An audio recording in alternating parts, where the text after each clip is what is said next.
चलो रे चलो रे चलो चलो रे चलो रे चलो चलो जहाजपुर। स्नेही बंधुओं, नमो अरिहंताड़म, नमो सिद्धाड़म। कौन सा विधान कर रहे हो? सिद्ध चक्र महामंडल। अरिहंत अवस्था और सिद्ध अवस्था दोनों में क्या अंतर है? अरिहंत अवस्था और सिद्ध अवस्था, एक ही जीव में पहले अरिहंत अवस्था होती है, फिर उन्हीं जीव की सिद्ध अवस्था होती है। जब 4 घातिया कर्मों का नाश होता है तो अरिहंत अवस्था होती है, और जब 8 कर्मों का नाश होता है तो सिद्ध अवस्था होती है एक ही जीव। कर्म कितने होते हैं? 8। कौन कौन से? ज्ञानवर्णी, दर्शनावर्णी, मोहिनीय, वेदनीय, आयु, नाम, गोत्र और अंतराय। इसमें से आपके पास कितने कर्म हैं? अरे बोलिए ना, आपके पास कितने हैं? 1 2 3 4, कितने हैं? 8। चलो आपके पास तो 8 हैं। मेरे पास कितने हैं? थोड़ा सा अच्छा, ऐसे कैसे होगा? आपके पास 8 हैं तो मेरे पास कम तो होना चाहिए ना, थोड़े बहुत। फिर आपसे मेरे कम हो गए, फिर मेरे से मुनिराज के कम हो जाएंगे, फिर मुनिराज से उपाध्याय के कम हो जाएंगे, फिर उपाध्याय से आचार्य के कम हो जाएंगे। ऐसे क्रम तो ऐसे ही चलता है ना। तो आपके पास जितने कर्म हैं उतने मेरे पास हैं कि नहीं है? अल्ले, कोई कह रहा है, कोई कह रहा नहीं है। अब मैं क्या समझूं आपकी बात को? कहीं शंका है तो समाधान शास्त्र करते हैं, कहीं शंका है तो आचार्य परमेष्ठी के द्वारा, उपाध्याय और मुनियों के द्वारा लिखे हुए शास्त्र हमारी शंका का समाधान करते हैं। तो अभी कर्म तो उतने ही हैं, चाहे आपके पास हों, चाहे मेरे पास हों, चाहे साधु परमेष्ठी हों, चाहे उपाध्याय परमेष्ठी हों, और चाहे आचार्य परमेष्ठी हों। कर्म तो सबके पास में बराबर हैं, ना एक कम है ना एक ज़्यादा है। ऐसा नहीं है कि हमने पिच्छी ले ली तो हमारे 2-4 कर्म पिच्छी लेते ही झड़ गए। पिच्छी लेने से कर्म नहीं झड़ते हैं। कर्मों को झड़ाने के लिए भाव चाहिए, ज्ञान चाहिए, श्रद्धा चाहिए, आचरण चाहिए, तब ये कर्म झड़ते हैं। ये कर्म ऐसे नहीं झड़ते हैं। फिर उसके बाद सबसे पहले तो सम्यक दर्शन। कहाँ से शुरुआत होती है? सम्यक दर्शन से शुरुआत होती है। सम्यक दर्शन की शुरुआत कैसे होती है? श्रद्धा से होती है। श्रद्धा के साथ ज्ञान हो तो श्रद्धा में मजबूती आती है, ज्ञान ना हो तो श्रद्धा मजबूत कैसे होगी? जैसे प्रथमान योग का सम्यक दर्शन है, आपने श्रद्धान किया, ये हमारे सच्चे देवशास्त्र गुरु हैं। अभी आप ज़्यादा जानते नहीं हो, अभी आपको ज़्यादा ज्ञान नहीं है, लेकिन आपका श्रद्धान हो गया, नहीं यही सच्चे देवशास्त्र गुरु हैं, ये तो सच्चे यही हैं संसार में। तो प्रथमान योग कहता है आपको सम्यक दर्शन हो गया, व्यवहार सम्यक दर्शन हो गया।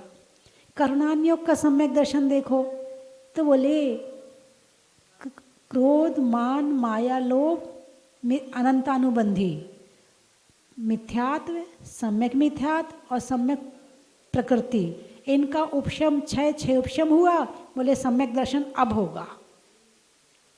चरुणान योग का सम्यक दर्शन देखो, बोले 7 व्यसन का त्याग और 8 मूल गुण का पालन, 6 आवश्यक का पालन। अब आपको सम्यक दर्शन हो गया। कहाँ से? चरुणान योग का सम्यक दर्शन। फिर द्रव्यान योग का सम्यक दर्शन देखो तो बोले भेद विज्ञान, जब तक आत्मा को नहीं जानोगे तब तक सम्यक दर्शन नहीं हो सकता है। अब आप कहोगे इन चारों की अलग अलग परिभाषाएं हैं, तो हम किससे माने कि सम्यक दर्शन हुआ है? जब ये चारों मिल जाते हैं, और इन चारों में जो कर्णानी योग है वो तराजू है। वो क्या है? वो तराजू है।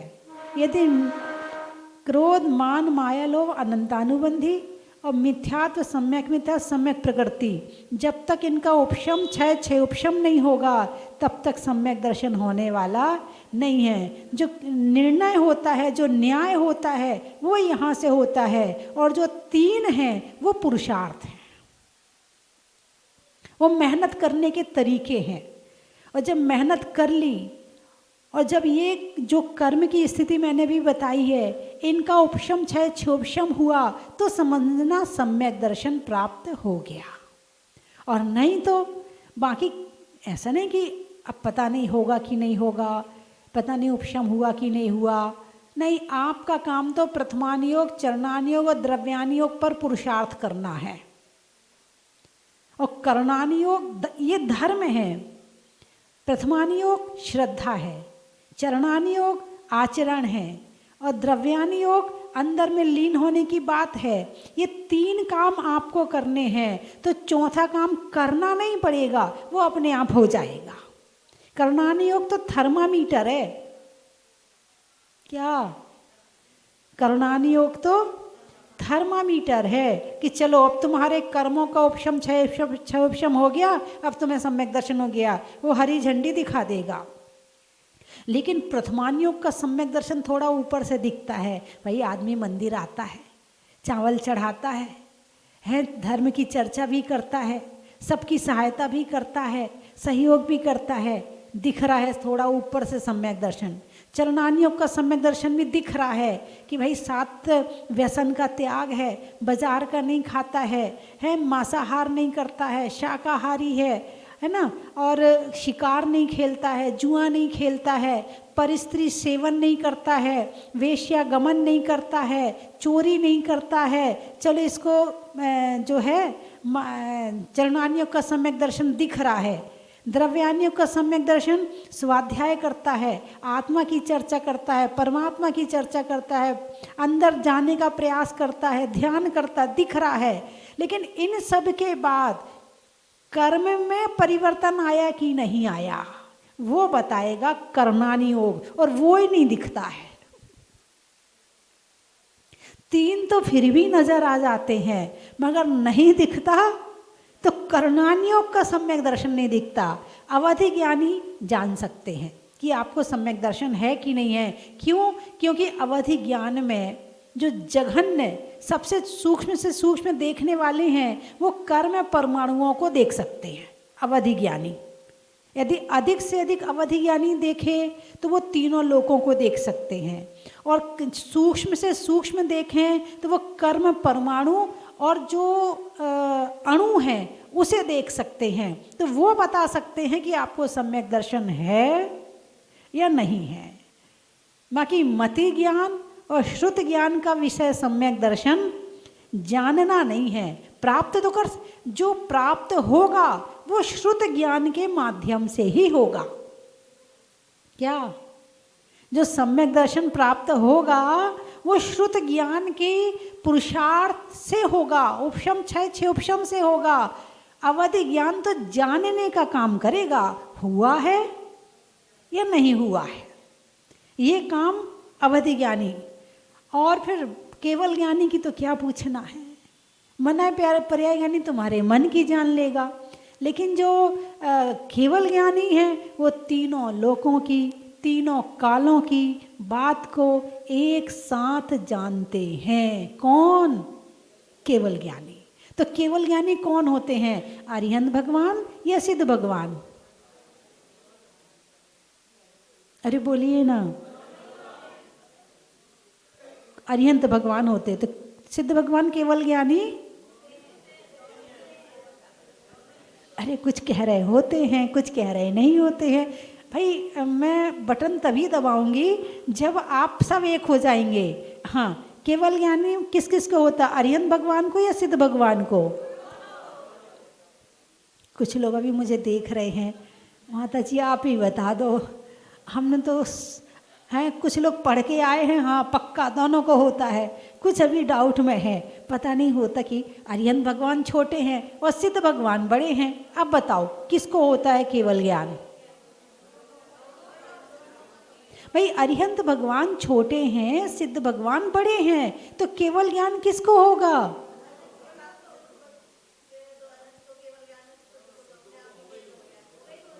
चलो अब थोड़े से दिमाग के दरवाजे खुले हैं। अरिहंत भगवान को हुआ है तो सिद्ध भगवान को तो होगा ही होगा।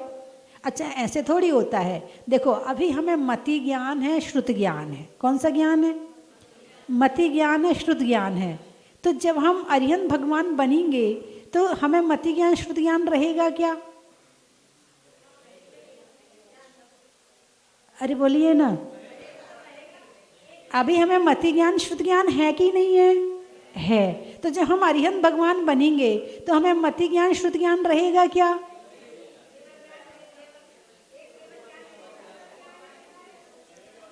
तो जब अरिहंत भगवान बन गए तो अरिहंत भगवान बनने पे कुछ लोग कह रहे हैं नहीं होगा, तो केवल ज्ञान तो होगा।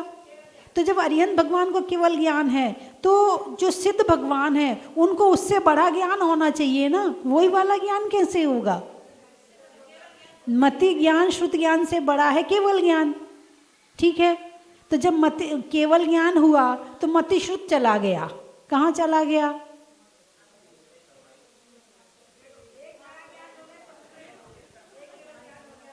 अरे बोलिए ना, यदि चला गया तो कहाँ चला गया?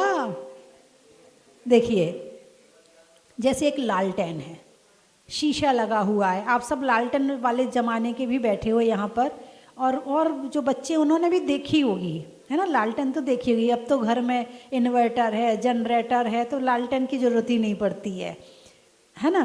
तो जो लालटेन है उसमें जब जलती है तो धुएं से कांच में कालापन आ जाता है, ठीक है। अब उसमें एक छेद नहीं, एक जगह उस धुएं पर उंगली फेरो तो उतना उजाला बाहर आया, फिर दूसरी उंगली फेरो तो उतना उजाला बाहर आया, फिर तीसरी उंगली फेरो जरा बड़ी सी तो उतना उजाला बाहर आया, फिर चौथी उंगली फेरो तो उतना उजाला बाहर आया, फिर पूरा शीशा साफ कर दो तो 4 उंगली का जो उजाला था वो कहाँ गया? हाँ, है ना। मति ज्ञान श्रुत ज्ञान, अभी ज्ञान पूरा बाहर नहीं आ रहा, थोड़ा थोड़ा आ रहा है। अवधि ज्ञान थोड़ा और आ गया, मनापर्या ज्ञान थोड़ा और आ गया, लेकिन जब पूरा शीशा साफ कर दिया तो चारों ज्ञान उसी में समाहित हो गए, उसकी जरूरत ही नहीं है। वो क्षयोपशमिक थे, ये छायिक है। केवल ज्ञान कैसा है? छायिक है। अब जहाँ केवल ज्ञान हो गया वहाँ मति श्रुत की कहाँ वो अहमियत है ना। तो जब केवल ज्ञान होता है तो मति श्रुत ज्ञान उसी में उससे बड़ा हो गया, अब उसकी ज़रूरत ही नहीं है ना। जब बड़ा मिल गया तो छोटे की क्या ज़रूरत है, ठीक है।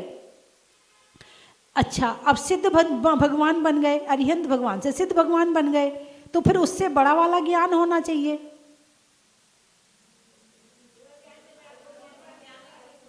अब आप ये कह सकते हो जब शीशा पूरा साफ हो चुका है तो अब कौन सा और दूसरा शीशा साफ करे, है ना। तो जो ज्ञान केवल ज्ञान अरिहंत भगवान को होता है वही सिद्ध भगवान को, आत्मा तो वही है ना, होता नहीं है, वही है। ऐसा नहीं कि जो अरिहंत भगवान को होता है वही सिद्ध भगवान को होता है, इसका मतलब फिर वो सेकंड पर्सन हो गए। वो सेकंड पर्सन नहीं है, जो अरिहंत हैं वही सिद्ध हैं। तो अरिहंत कब बनते हैं? जब 4 घातिया कर्मों का नाश करते हैं, है ना। कौन कौन से? ज्ञानावरण, दर्शनावरण, मोहिनी और अंतराय। बहुत ज्ञानी लोग बैठे हैं, बहुत अच्छा लगा। अभी आप विधान कर रहे हो, ध्यान से करना, ये सारी चीज़ आएंगी इसमें। मैं इसलिए बता रही हूँ कि कल आपने 8 अर्घ चढ़ाए थे। किसके चढ़ाए थे? 8 कर्मों के नाश के 8 अर्घ चढ़ाए थे। आज 16 अर्घ चढ़ाओगे, उसमें भी भगवान के गुणों का वर्णन होगा, है ना। फिर 32 अर्घ चढ़ाओगे, उसमें भी गुणों का वर्णन होगा। फिर 64 चढ़ाओगे, उसमें 64 रिद्धियों का वर्णन होगा। फिर 128 चढ़ाओगे तो उसमें किसका वर्णन होगा? 108 कर्मों की प्रकृति 148 है। अच्छा, 128 अर्घ में कर्मों के आश्रम कितनी तरह से होता है वो होगा, है ना। फिर 256 में 148 कर्मों की प्रकृतियों के अर्घ होंगे, है ना। फिर 512 में तो 100 अर्घ अरिहंत भगवान के, 100 सिद्ध भगवान के, 100 आचार्य, 100 उपाध्याय, 100 साधु परमेष्ठी के होंगे। फिर 1008 होंगे तो 1008 में भगवान के जो सहस्त्र नाम हैं उसके अर्घ होंगे। ठीक है, विधान में आनंद आना चाहिए। देखो तब तो विधान किया है भाई, जैसे आए वैसे ही चले जाओ तो विधान नहीं हुआ है।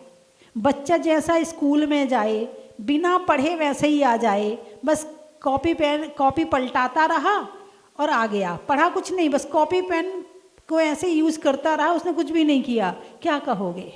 जब यहाँ से जाओ तो कुछ लेकर जाना।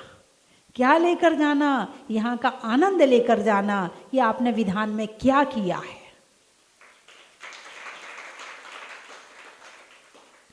और ऐसा आनंदमयी विधान है, ऐसा आनंदमयी विधान है, इतना आनंद आता है। अभी आप धीरे धीरे आगे बढ़ोगे ना तब पता चलेगा। अभी तो ट्रेन चलनी शुरू हुई है। आज 8 की स्पीड है, कल 16 पे हो, आज 16 पे हो, कल 32 पे, फिर 64 पे, फिर ऐसे धीरे धीरे धीरे धीरे करके जब 1008 पे पहुँचेगी ना, अब आप कहोगे बस आनंद आ गया, आज तो मोक्ष हो जाना चाहिए। लेकिन ये मोक्ष विधान करने से नहीं, ये तो रास्ता बता रहा है, ये तो परिचय करा रहा है। ये विधान तो सिद्ध भगवान की महिमा का बखान कर रहा है। ये सिद्ध नहीं बना रहा है, महिमा का बखान कर रहा है। केवल आपको दिखा रहा है कि सिद्ध होते क्या है। तुम सिद्धों की आराधना कर क्यों रहे हो? तुम सिद्ध चक्र विधान करते क्यों हो? है ना। तो इसलिए ये सिद्ध चक्र विधान कर रहे हैं। लेकिन जब सिद्ध बनना होगा तो ये क्रिया बाहर नहीं, ये क्रिया अंदर में होगी। फिर ये भगवान जी भी छूट जाएंगे। जब अंदर पहुंच जाओगे ना तो सब कुछ छूट जाएगा, केवल हम अकेले रह जाएंगे। हम अकेले का मतलब, हाँ, हम अकेले का मतलब आत्मा। तो तुम आत्मा हो कि शरीर हो? तुम आत्मा हो कि शरीर हो?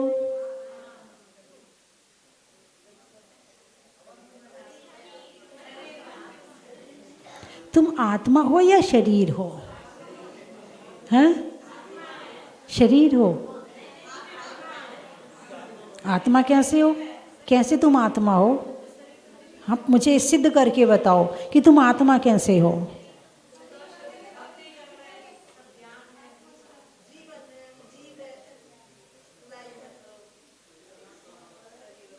देखो अभी शरीर का परिचय देने को कहूँ तो फटाफट बता दोगे। ये सिद्ध करके बताओ कि तुम आत्मा हो। आप बताओ, चलिए आप बोलिए, खड़े होकर बोलिए। आप विधान पढ़ रहे हो किताब में? कौन पढ़ रहा? आँख या कौन पढ़ रहा है? आँख पढ़ रही। कौन पढ़ रही है? आँख पढ़ रही है। मेरी आवाज़ सुन रहे हो? कौन सुन रहे हैं? कान सुन रहे हैं, है ना। अच्छा, आप बोल रहे हो? किससे बोल रहे हो? मुख से बोल रहे हो। आप प्रवचन सुनते हो टीवी में? कौन कौन सुनता है? आगे आगे पाठ और पीछे पीछे सपाट है। कितनी बार बताया मैंने, आँख नहीं, आँख तो मशीन है आत्मा को देखने के लिए। कान मशीन है बाहर की आवाज़ सुनने के लिए। मुंह मशीन है बोलने के लिए। जैसे मशीन खराब हो जाए तो काम नहीं होता है, ऐसे एक कान खराब हो जाए तो तुम बाहर की आवाज़ नहीं सुन सकते। सुनने वाला तो है मगर मशीन खराब हो गई। बहुत से लोग बोलते, माता जी अच्छा सा आशीर्वाद दे दो, घुटने ठीक हो जाएं। माता जी अच्छा सा आशीर्वाद दे दो। मैंने कहा गाड़ी पुरानी हो गई। क्या कहा मैंने? गाड़ी पुरानी हो गई। वैसे तो जैसे गाड़ी में चक्का बदलवा लेते हैं ना, ऐसे लोग घुटना बदलवा लेते हैं। फिर कई बार गाड़ी इतनी ख़राब हो जाती है, जैसे आगे की हेडलाइट भी ख़राब हो गई, उसकी जो अंदर की मशीनें जो तार वार लगे होते वो भी ख़राब हो गए, अंदर जो घिसने की मशीन चल चल के घिस जाती है तो वो भी घिस जाती है अंदर में, है ना। जो पेट्रोल की टंकी होती है वो भी ख़राब हो जाती है, वो भी चूने लगती है, लीकेज करने लगती है ना। और कई बार गाड़ी ज़्यादा धुआं छोड़ने लगती है, ऐसा होता है ना गाड़ी में। और फिर स्पीड भी कम हो जाती है गाड़ी की, और बहुत सारी तकलीफ़ें जब आती हैं तो आदमी कहता भाई अब गाड़ी अब नहीं चल रही, अब सुधरवाने से काम नहीं चलेगा।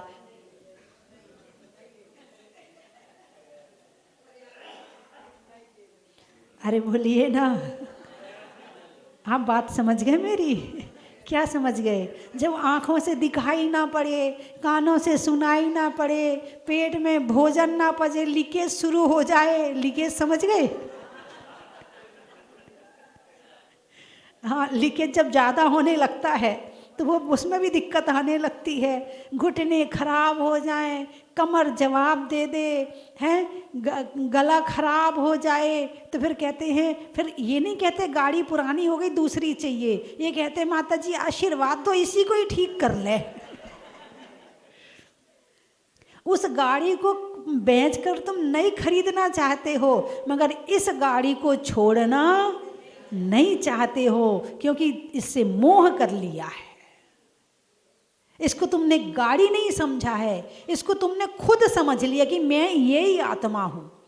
यदि इसको गाड़ी समझोगे तो उस हिसाब से इसके साथ में व्यवहार करोगे, और इसको गाड़ी नहीं समझोगे तो वो व्यवहार करोगे। कोई अच्छे से नए कपड़े पहनने मिल जाए, अच्छी सी गिफ्ट मिल जाए, कोई आपको डायमंड सेट भेंट करे, तो खुशी होती कि दुख होता है? खुशी होती है। अरे बोलिए ना, क्या खुशी होती है? अरे वाह, अब की बार शादी आ रही है। हाँ, वो मेरी पड़ोसन है ना, बहुत अपना डायमंड सेट दिखाती थी, इस बार मैं भी दिखाऊंगी। कहाँ पहनोगे? गले में। हार कहाँ पहनते हैं? इसका नाम हार क्यों है? परसों इंडिया हार गई ना, कितने दुखी हुए सारे लोग, पूरा भारत दुखी था। मुझसे भी आके कहा, बोले माता जी भारत हार गया। एक क्रिकेट के हारने से भारत हार सकता है क्या? नहीं, ये तो खेल है, कभी जीतते हैं कभी हारते हैं। हार में दुख मनाते हैं, जीत में खुशी मनाते हैं। जैन धर्म कहता है ना जीतने की खुशी ना हारने का दुख, यही है धर्म। तो इसे हार क्यों कहते? जो गले में पहनते हैं उसे हार क्यों कहते हैं? पुरुष पहनते हैं क्या? अरे बोलिए ना, पुरुष हार पहनते हैं क्या? नहीं पहनते। कौन पहनता है? मतलब जो हार गई वो हार पहनता है। जो हार गई वो हार पहनता, और हार के भी खुश, हार की भी खुशी। बोले हाँ या ना? कितनी खुशी है ना। अच्छे कपड़े पहन लें, गले में हार पहन लें, हाथों में 4 सोने की चूड़ियाँ हों, कानों में सोने के झुमके हों, हैं, और बालों में सोने का क्लिप हो, और कमर में करधनी हो। क्या? कमर में सोने की करधनी हो, और हाथ में वो 5 अंगूठी वाला क्या आता है, हाथ फूल हो, हैं, और वे बाजू में क्या पहनते हैं, हाँ वो बाजू बंद हो, और उसके बाद बालों में चूड़ा मणि हो, और पाँव में पायल हो, और साड़ी भी 50,000 वाली हो। अब बताओ, तुमसे कहो नमोकार मंत्र की माला ध्यान से फेरो, अरे बोलिए ना, खुश होगे नहीं होगे? ये सब पहन करके खुशी होएगी कि नहीं होएगी? होगी। किसको पहनाए हो, शरीर को या आत्मा को? शरीर को। और खुश कौन हो रहा है?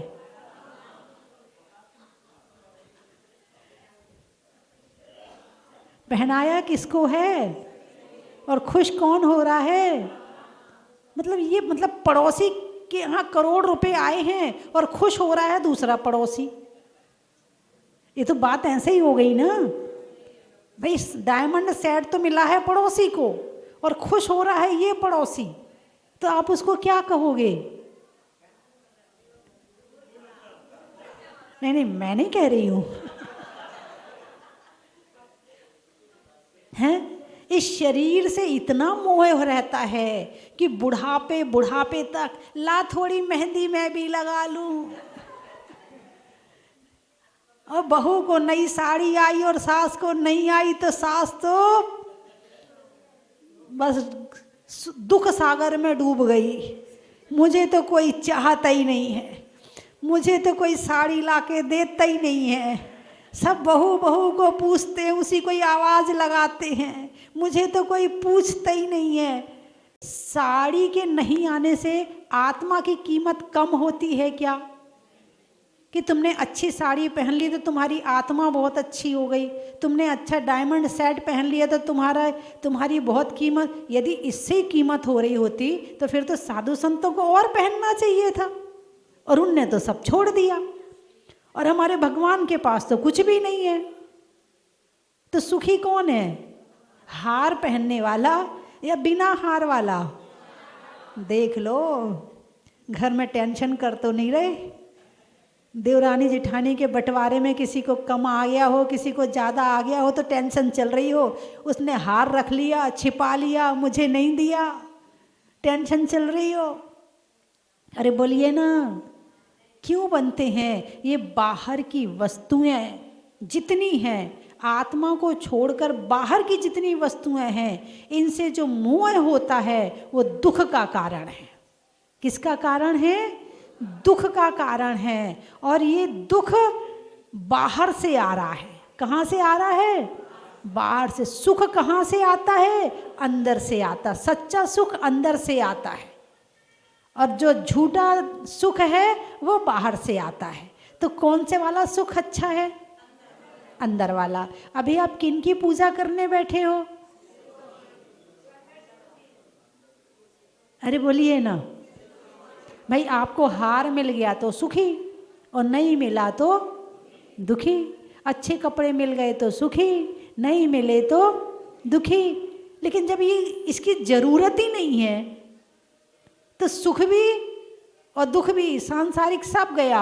एक अंदर का जो सच्चा सुख है वो आ गया, और उनकी पूजा करने आप बैठे, और वो है परम परम परम परम परम परम सुखी सिद्ध भगवान।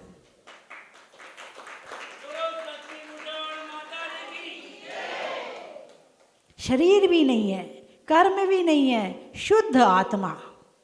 क्या है? शुद्ध आत्मा। उस शुद्ध आत्मा की पूजा करने आप सिद्ध क्षेत्र में आए हो, जहाँ से 5.5 करोड़ मुनिराज शुद्ध हुए हैं, उनकी आत्मा शुद्ध हुई है।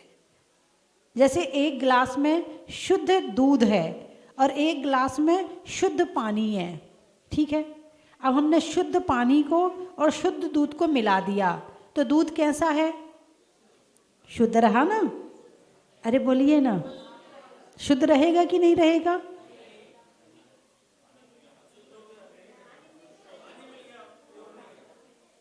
भाई शुद्ध पानी था, पानी तो शुद्ध था ना। क्या? थोड़ा दिमाग लगाओ भाई। शुद्ध दूध और शुद्ध पानी दोनों को मिला दिया तो शुद्ध ही रहा ना, शुद्ध नहीं रहा। क्यों?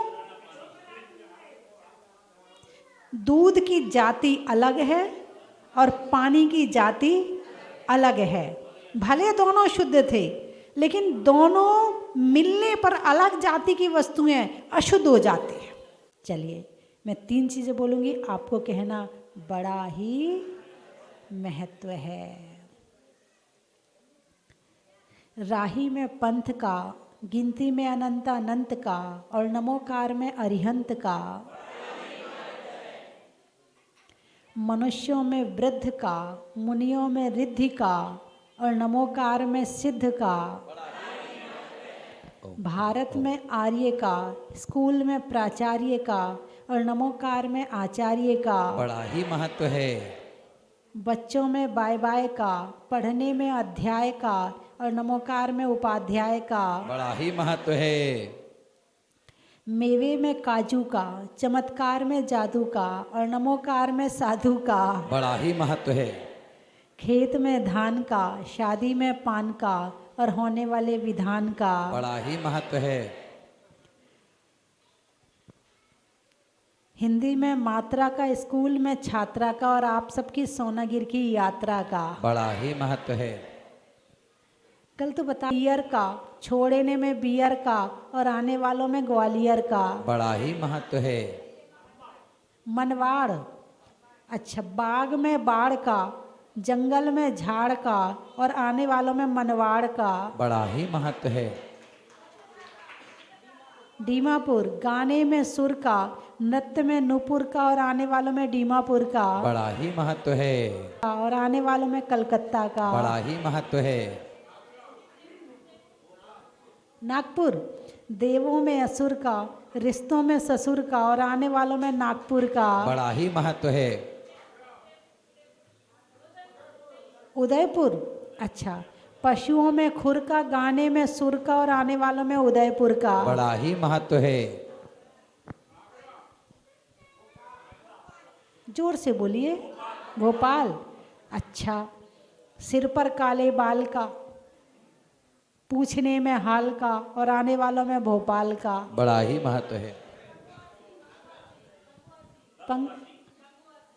गंगवासी, पंगवासी, अच्छा, पंगवासी, अच्छा, बच्चों की हंसी का, कप में बसी का, और आने वालों में पंगवासी का, बड़ा ही महत्व है। आगरा, रहने के लिए धरा का, सतियों में अनंग सरा का, और आने वालों में आगरा का, बड़ा ही महत्व है। एटा, माँ के बेटा का, गांव में खेटा का, और आने वालों में एटा का, बड़ा ही महत्व है। हो गए सारे। बोलिए 24 भगवान की। स्वस्ति भूषण माता जी के सानिध्य में होने वाले सिद्ध चक्र विधान का बड़ा ही महत्व है। बोलिए पूज्य गणनियारी केसरी स्वस्ति भूषण माता जी की।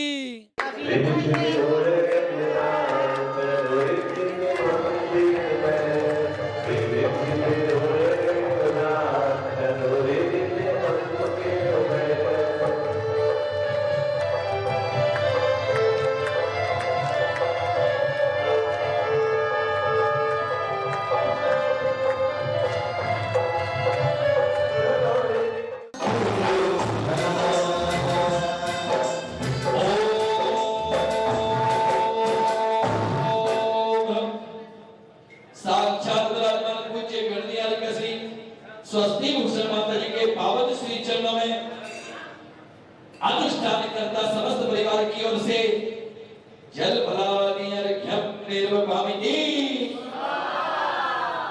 मेरे बहुत दिन से इच्छा थी कि मुनिसाद भगवान के दर्शन करूं। आज मेरे बेटे बहू और पोते लोगों ने सबने मेरी आज इच्छा पूरी कर दी है। मुझे सब चमत्कार हो रहा है, मैं आ भी नहीं सकती थी, बहुत जबरदस्ती मुझको लेके आए। बस धन्यवाद। इनकी बहुत दिन से इच्छा थी कि मैं मुनि शबरतनाथ भगवान के दर्शन करूं, मगर इनका ऐसा अर्चन, इनका पैर फ्रैक्चर हो गया था, इनको राड लगी थी, ये उठ नहीं पा रहे थे, मगर हम लोग लाए तो कैसे लाए, मगर इनने भगवान का चमत्कार, इनने खड़े हो गए और आज मुनि शबरतनाथ भगवान के सब परिवार के साथ दर्शन करने आए हैं। इनके इससे हमारा भी पुण्य प्रबल हुआ है, इसलिए मैं मुनि शबरतनाथ भगवान के चरणों में बारंबार नमस्कार करती हूँ। सर्वप्रथम तो पारस चैनल को ही धन्यवाद दूंगा, जिसने आज जहाजपुर को पूरे विश्व में एक ऊंचा स्थान दिलाया है। उसके बाद आभारी हूँ माता जी स्वस्ति भूषण माता जी का, जिन्होंने इस तरह की एक मनोहारी कल्पना की और देश के समस्त जैन धर्मावलंबियों को एक संदेश दिया कि जो प्रतिमाएं अतिशयकारी हैं उनके दर्शन हर जैन व्यक्तियों को करना चाहिए।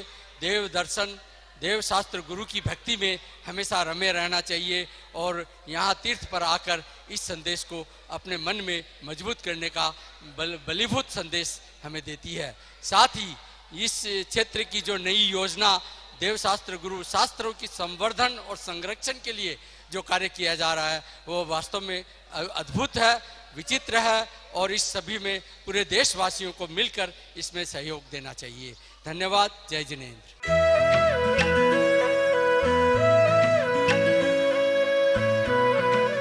चन की थाल को सजाओ रे आज, रत्नों की थाल को भर लाओ रे आज। आओ आओ करे रे गुणगान आरती भगवन की।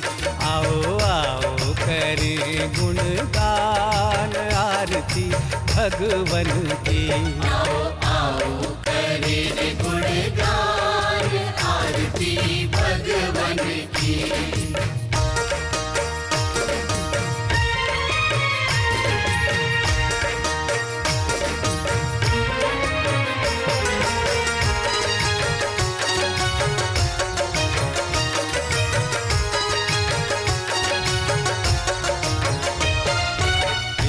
सुमित्र के राज दुलारे, माँ पद्मा जी के नैनों के तारे। पिता सुमित्र के राज दुलारे। अपने इस मानव भव को सफल बनाने का आपके जीवन में आया है अभूतपूर्व अवसर।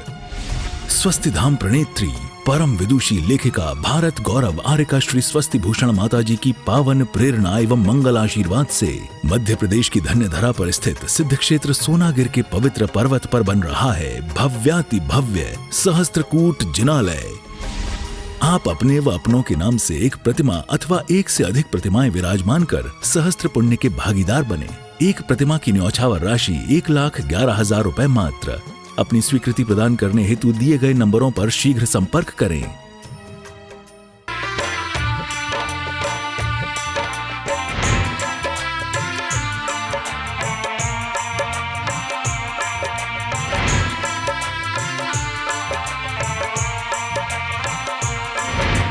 चलो रे चलो रे चलो, चलो रे चलो रे चलो, चलो जहाजपुर।